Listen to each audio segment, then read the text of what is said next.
We're going to look at passages that will actually attempt to bolster this and make it make more sense. It's that if there really is like a thumping, like a rhythm that actually consistently occurs within the Qur'an, it's this. God sends his messengers unto a community. He communicates his revelation unto that community.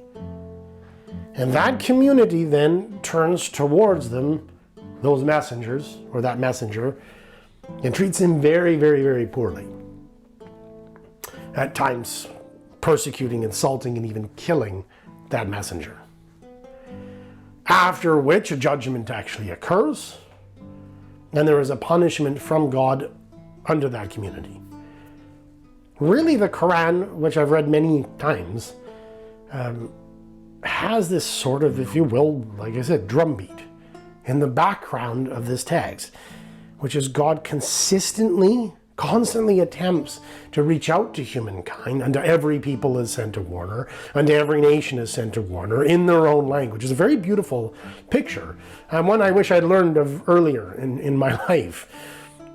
This sort of drumbeat of this constant attempt of the divine to reach out to humankind, to actually send guidance, to send the light of his love and understanding unto humankind, is just over and over and over. It was actually quite foreign to me because I had come from, if you will, a certain perspective of Christianity.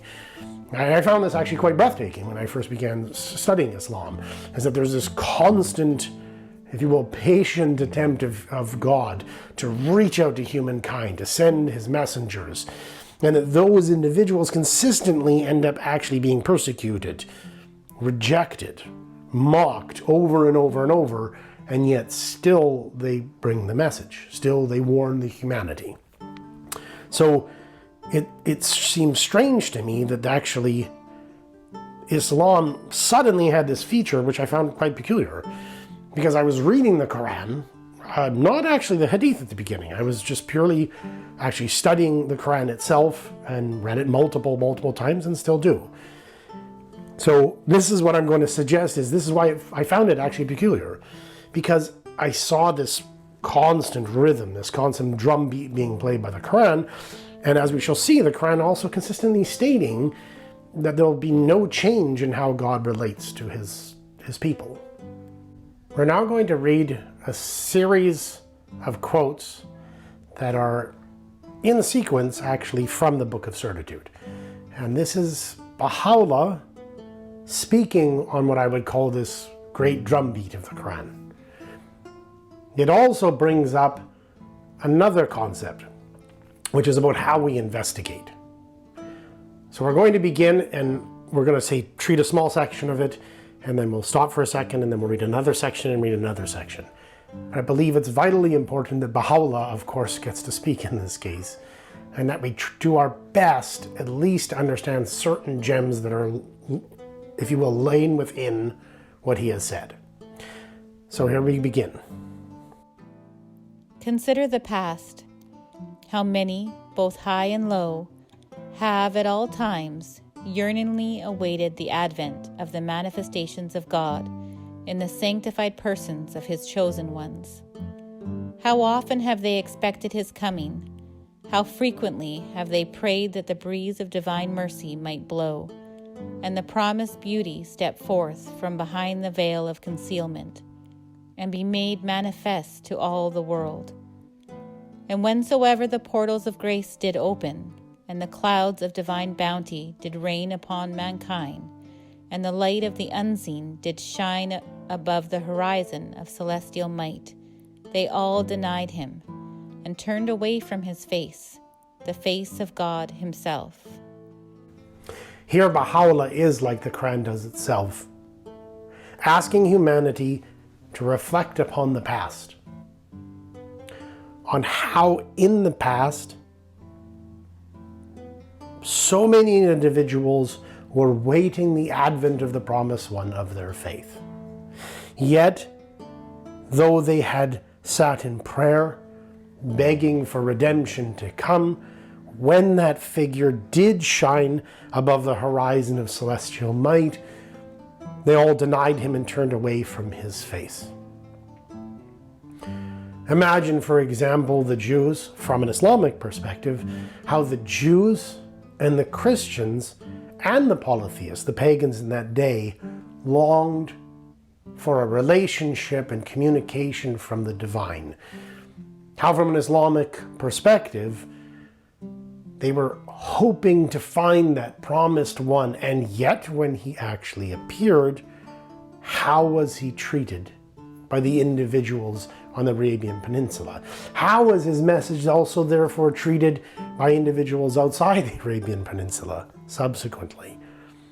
Reflect.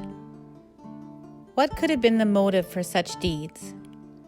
What could have prompted such behavior towards the revealers of the beauty of the All-Glorious? Whatever in days gone by hath been the cause of the denial and opposition of those people, hath now led to the perversity of the people of this age. To maintain that the testimony of providence was incomplete, that it hath therefore been the cause of the denial of the people, is but open blasphemy.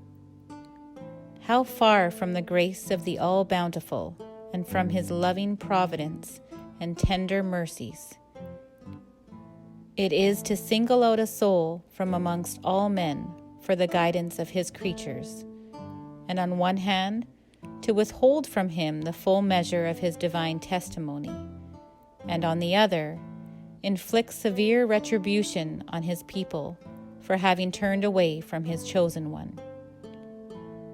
Unto every discerning observer it is evident and manifest that had these people in the days of each of the manifestations of the Sun of Truth sanctified their eyes, their ears, and their hearts from whatever they had seen, heard, and felt, they surely would not have been deprived of beholding the beauty of God, nor strayed far from the habitations of glory.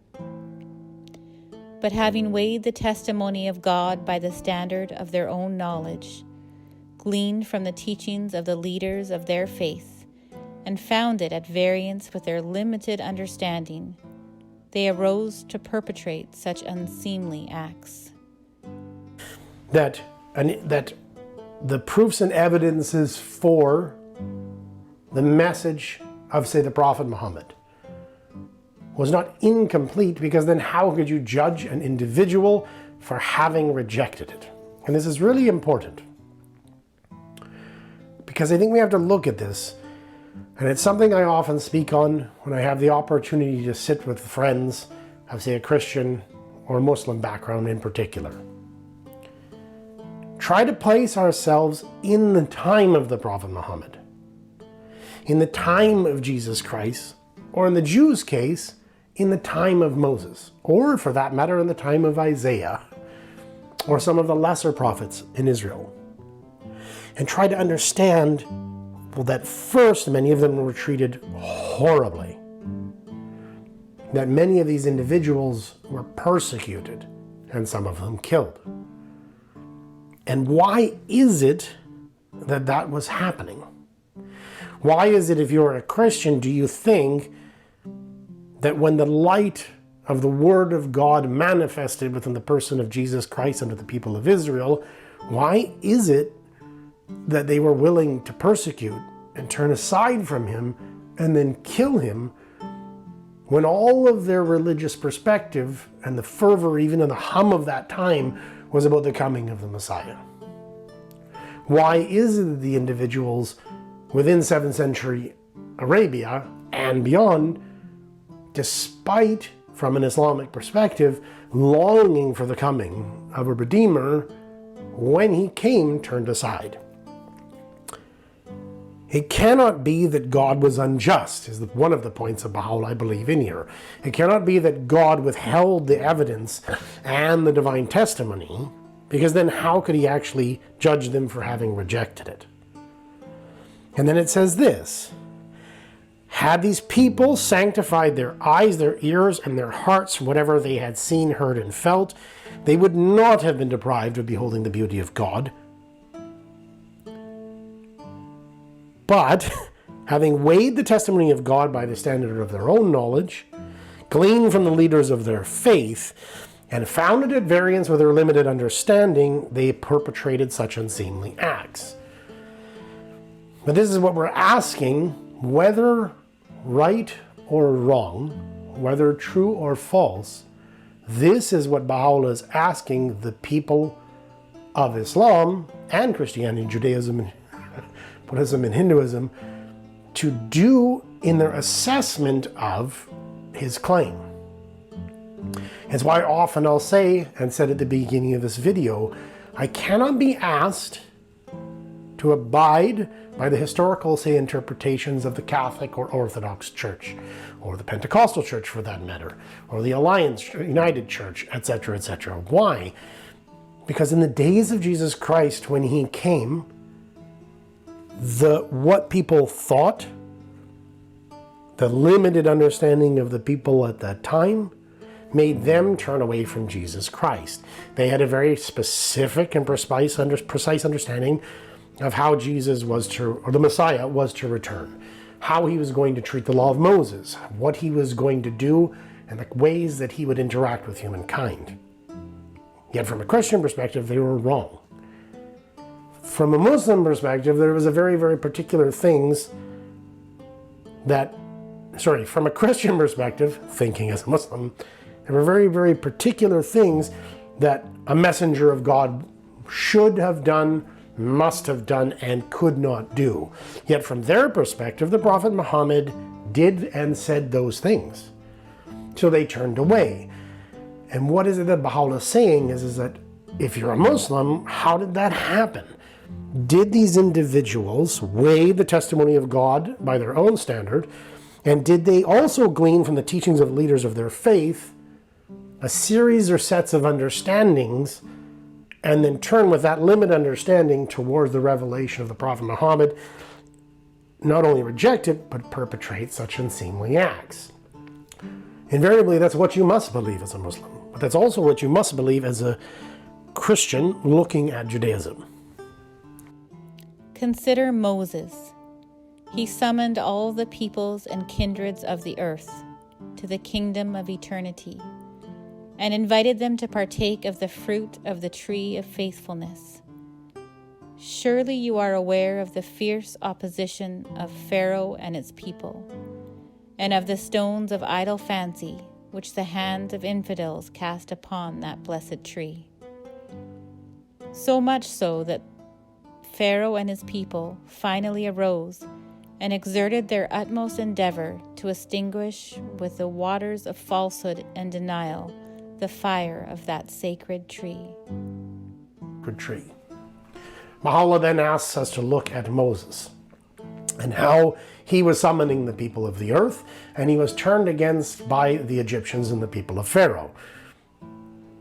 Likewise, we have to look at actually how Moses himself was treated in the Tanakh.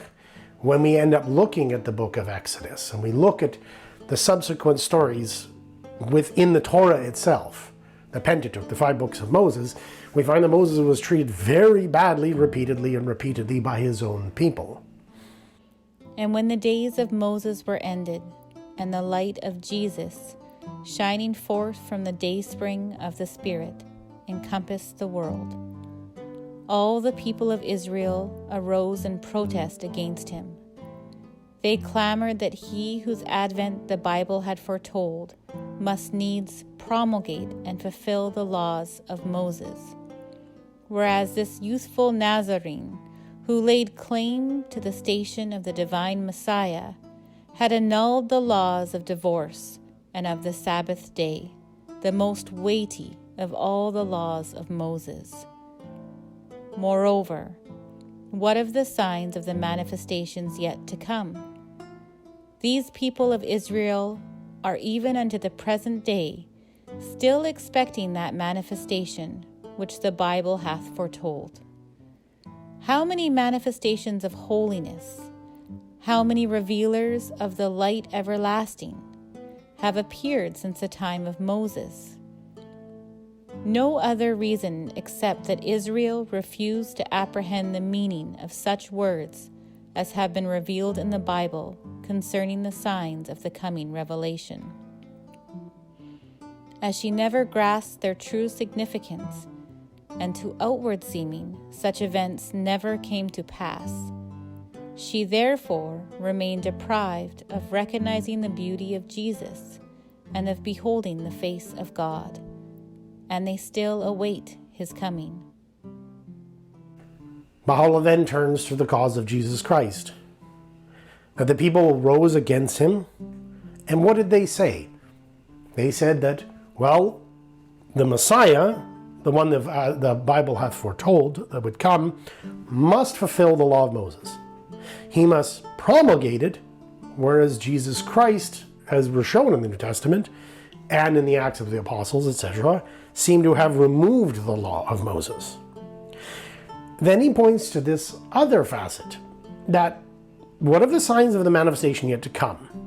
So the people of Israel are still waiting for the Messiah. And it's something that often isn't really contemplated and then attempted to empathize with from either the Christian or the Muslim communities, or the Baha'i communities for that matter. They're still waiting for the Messiah. Yet he says, how many manifestations of holiness have come? And why did this happen? They refused to apprehend the meaning of such words concerning the signs of the coming revelation, and to outward seeming such events never came to pass. That's what deprived them. So what is Baha'u'llah saying? He's saying, please look back at how this has happened from the passage from the pre-Moses time to the time of Moses, and how he was rejected, and the reasons why they turned aside from him. Then take what you learned there and now move to Jesus Christ. If you were a disciple of Moses, and you met the cause of Christianity, and we look at the history, what are the reasons why they were actually rejecting Jesus Christ? And then what does Baha'u'llah do? Expectedly, he turns to the Prophet Muhammad. When the unseen, the eternal, the divine essence, caused the day star of Muhammad to rise above the horizon of knowledge, among the cavils which the Jewish divines raised against him, was that after Moses no prophet should be sent of God. Yea, mention hath been made in the scriptures of a soul who must needs be made manifest, and who will advance the faith and promote the interests of the people of Moses, so that the law of the Mosaic dispensation may encompass the whole earth. Thus hath the King of eternal glory referred in his book to the words uttered by those wanderers in the veil of remoteness and error. The hand of God, say the Jews, is chained up. Chained up be their own hands, and for that which they have said they were accursed. Nay, outstretched are both his hands. The hand of God is above their hands. Although the commentators of the Qur'an have related in diverse manners the circumstances attending the revelation of this verse, yet thou shouldst endeavor to apprehend the purpose thereof. He saith, So the Prophet Muhammad actually comes. And what was the rejection of the Jewish divines? 1, no prophet should be sent after Moses. 2, yes, a soul is actually mentioned and communicated that it must come after, but that individual must promote the interests of the people of Moses and take the law of the Mosaic dispensation and spread it across the planet. And in fact, these are the same objections that are actually made from the Jewish divines to Christianity, a response to which we'll have to examine in a different video. The issue here was there reason within their scriptures, on the surface, that they should believe this? And I have to say, yes, there actually was. You shall not add nor take away from the law of Moses, as it actually is said in Deuteronomy. As well, it surely sounds on the surface that when you look at actually passages concerning the Messiah, that he is actually going to spread the law of Moses and he is actually going to promote the interests of the Jewish people. This is what they, if you will, cried foul at with Jesus Christ. And then the Baha'u'llah continues. How false is that which the Jews have imagined? How can the hand of him who is the king in truth, who caused the countenance of Moses to be made manifest, and conferred upon him the robe of prophethood, how can the hand of such a one be chained and fettered? How can he be convinced as powerless to raise up yet another messenger after Moses? Behold the absurdity of their saying. How far it hath strayed from the path of knowledge and understanding. Observe how in this day also all these people have occupied themselves with such foolish absurdities. For over 1,000 years they have been reciting this verse and unwittingly pronouncing their censure against the Jews, utterly unaware that they themselves, openly and privily, are voicing the sentiments and belief of the Jewish people.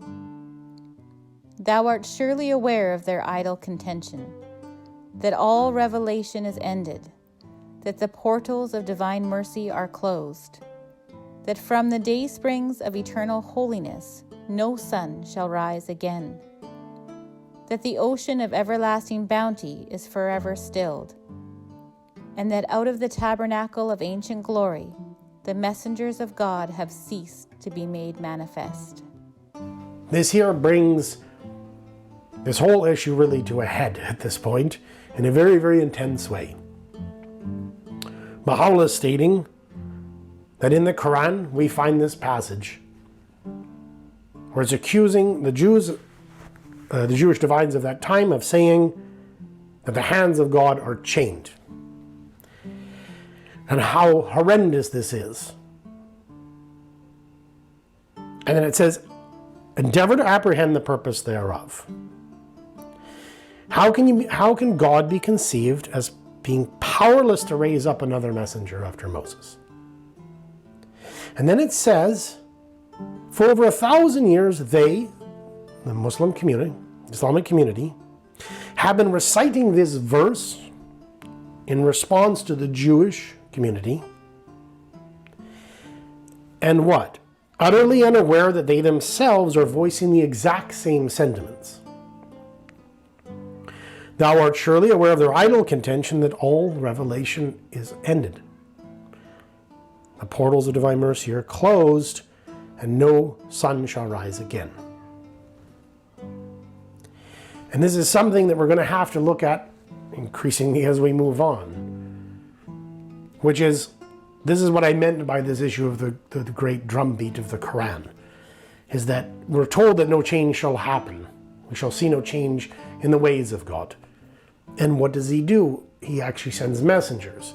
What happens when those messengers are sent is that based on historical interpretations of the community and understandings of the people of the time, they very often actually state that no messenger can be sent after their messenger. Maybe it is true that after the Prophet Muhammad there cannot be, but it is surely the contention of the Christian community toward the Islamic community, that after Jesus Christ, that Jesus is the way, the truth, and the life, and no man cometh to the Father except through him, and that no one can add to the prophecies of this book. There are reasons why the Christian community often will not even look at the Prophet Muhammad. And yet the Christian community itself should turn and treat the concerns that the Jewish community has, which is, well, no prophet's going to come after Moses. I am a disciple of Moses. I do not wish to be a disciple of Jesus. This is referencing the Gospel of John, chapter 9, verse 27. If anybody wants to know. So they actually state in the New Testament, well, I don't want to be actually a disciple of Jesus. I'm a disciple of Moses. Why? Because they're told they're supposed to hold to Moses. So when a Muslim looks at what they would say to the Christian and to the Jew, is that understanding then taken in and then understood and connected with psychologically and emotionally, so that when they hear of a message after the Prophet Muhammad, are they willing to pause and take a breath and treat it as they would ask the Jew to treat Christianity and the Christian to treat Islam. We'll continue on this later. Behold how the sovereignty of Muhammad, the messenger of God, is today apparent and manifest amongst the people. You are well aware of what befell his faith in the early days of his dispensation.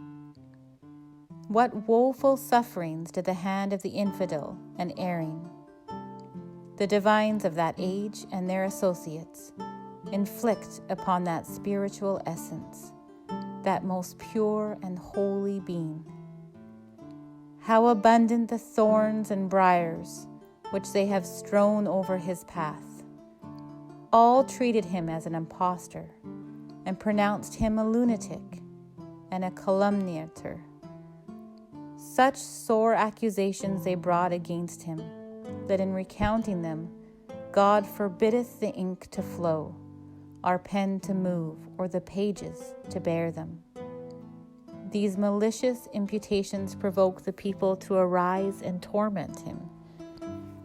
And how fierce that torment, if the divines of the age be its chief instigators, if they denounce him to their followers, cast him out from their midst, and declare him a miscreant. Hath not the same befallen this servant, and been witnessed by all? Baha'u'llah here is referencing a part of Islamic history that, especially in the West, most people are not aware of, which is how horrendously the people of Mecca and the Prophet Muhammad's own extended family treated him. How much was the isolation and the persecution and the horrible and vile treatment towards the Prophet Muhammad in his day. Yet it says, behold how the sovereignty of Muhammad, the messenger of God, is today apparent and manifest among the people. Baha'u'llah is saying, okay, contrast these two. Look at how much influence the Prophet Muhammad has now. Look at actually how many minarets sing out his call to humanity. And then I want you to look at how the Prophet Muhammad was treated in his day. Let's let Baha'u'llah speak again for a moment. Consider how great is the change today. Behold, how many are the sovereigns who bow the knee before his name. How numerous the nations and kingdoms who have sought the shelter of his shadow, who bear allegiance to his faith and pride themselves therein. From the pulpit top there ascendeth today the words of praise, which in utter lowliness glorify his blessed name. And from the heights of minarets there resoundeth the call that summoneth the concourse of his people to adore him. Even those kings of the earth who have refused to embrace his faith and to put off the garment of unbelief, none the less confess and acknowledge the greatness and overpowering majesty of that day star of loving kindness. Such is his earthly sovereignty, the evidences of which thou dost on every side behold. Baha'u'llah here is asking us to pay very close attention to a self-evident theme, which is what? How many sovereigns bow the knee to the name of the Prophet Muhammad? And not just sovereigns in this day who even just pay lip service, but over the past 1400 years. How the dominion and sovereignty of the Prophet Muhammad has been extolled, his cause wrung out, his life studied, and he himself beloved by people for nearly a millennia and a half. But to take that fact, which seems often to give us this sense of how almost self-evident it was in the time of the Prophet Muhammad, how he was a prophet of God, but then suddenly to remember how he was actually treated. The same thing often happens for all of us when we consider, say, for example, Christ if we are from the Christian community. We see this, massive tidal wave of Christianity rolling over the face of history and really, really conquering Europe, where from church after church, the bells and hymns were sung in his name. And in some sense, it's interesting because often we confuse this and we infuse it back into the history of Jesus Christ, where we see this picture of how this rolling call to prayer that actually constantly encircles the globe in the name of the Prophet Muhammad, and we infuse that glory and grandeur and sovereignty of their cause back into the history of the person of the Prophet Muhammad. And in each case, that's just not what happened. They were actually treated horribly by the vast majority of people. They were persecuted, and in some cases killed. And Baha'u'llah is asking us to remember this fact, because the ability to see the grand and beautiful, if you will, tree in this current day is very obvious. But we have to be able to see, well, how did they see that great and glorious tree in the seed of the cause of the Prophet Muhammad in his day? How is it they could see that the minarets would sing? How is it they could see that actually all the sovereigns would bow their knee? How could a Jew in the time of Jesus Christ have seen the massive mustard tree in the mustard seed and see that this cause would actually promote the interests of the Jewish people, that it would actually forward the law of Moses, even if not in the way that the Jewish divines believe? It is this that we have to try to understand. That's what actually Baha'u'llah is asking us to do. He continues. It is evident that the changes brought about in every dispensation constitute the dark clouds that intervene between the eye of a man's understanding and the divine luminary, which shineth forth from the dayspring of the divine essence. Consider how men for generations have been blindly imitating their fathers, and have been trained according to such ways and manners as has been laid down by the dictates of their faith. Were these men, therefore, to discover suddenly that a man who hath been living in their midst, who, with respect to every human limitation, hath been their equal, had risen to abolish every established principle imposed by their faith, principles by which for centuries they have been disciplined, and every opposer and denier of which they have come to regard as infidel, profligate, and wicked, they would of a certainty be veiled and hindered from acknowledging his truth. Such things are as clouds that veil the eyes of those whose inner being hath not tasted the salsabil of detachment, nor drunk from the kauthar of the knowledge of God. Such men, when acquainted with those circumstances, become so veiled that without the least question they pronounce the manifestation of God as infidel and sentence him to death. You must have heard of such things taking place all down the ages, and are now observing them in these days. It behoveth us, therefore, to make the utmost endeavor that by God's invisible assistance, these dark veils, these clouds of heaven-sent trials, may not hinder us from beholding the beauty of his shining countenance, and that we may recognize him only by his own self. Once again, whether Baha'u'llah is true or not, he is pointing out a historical, sociological fact that he is asking us to really, really consider.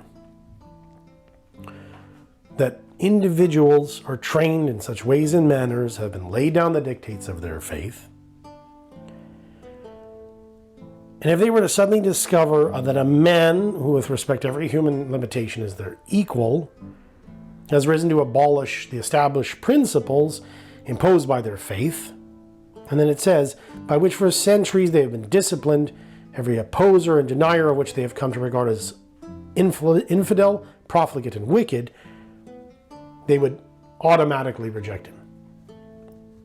And this is that same theme of trying to separate the glorious sovereignty manifested currently in our day by such individuals as the Prophet Muhammad, who sovereigns have bowed the knee to literally for over a millennia, and separate that grandeur and sovereignty, the sovereignty where church bells rang all across the European continent and the Asian continent within the Greek Russian Orthodox Church, and actually try to say, like, wait a minute, okay, but what actually happened?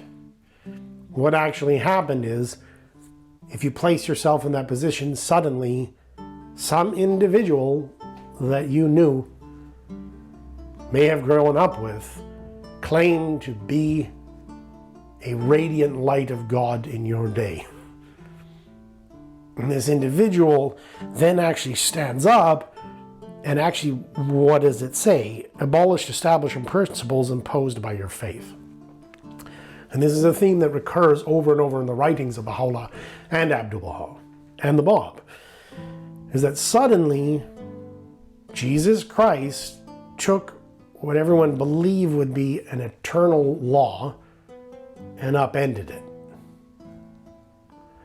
It's something that actually we have to remember that occurred within the life of the Prophet Muhammad when he changed the Qibla, or where the rituals, sacraments, and teachings, both of the Jewish and the Christian faith, suddenly were gone.